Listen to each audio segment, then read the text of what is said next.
गुड़ारी श्री माँ ठाकुराणी 11 दिन पर्व धूमधाम करने बैठक अनुष्ठित हो जाइछि। रायगढ़ जिला गुड़ारी सहर में जगन्नाथ मंदिर प्रांगण में 26 जनवरी में गुड़ारी सहर में श्री माँ ठाकुराणी पर्व पालन बैठक अनुष्ठित हो जाइछि। एह बैठक में प्राय 100 रु ऊर्ध्व व्यक्ति उपस्थित होते। एथिमध्यरु 61 जन भद्र व्यक्ति को नहीं एक पूर्व परिचालना कमिटी गठन कर परिचालना कमिटी और ग्रामवासी निर्णय कले 30 एप्रिल 2025 अक्षय तृतीया दिन माँ ठाकुराणी पाद आवाहन करी पर्व पालन करी पुणी विसर्जन 11 मे 2025 रे कराजियो बोली निष्पत्ति नैछंती।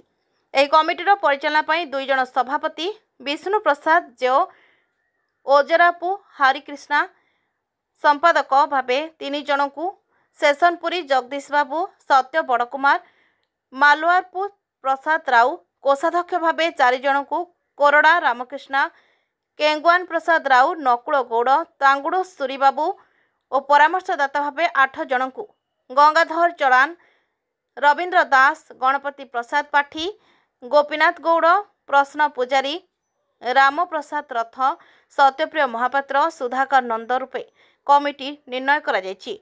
एही बैठक में निष्पत्ति निया जायथिला बलि प्रथा बंद करने। एही कमिटी को तत्वावधान में आउ 5टी कमिटी कराजिबो बोली निष्पत्ति नैछंती।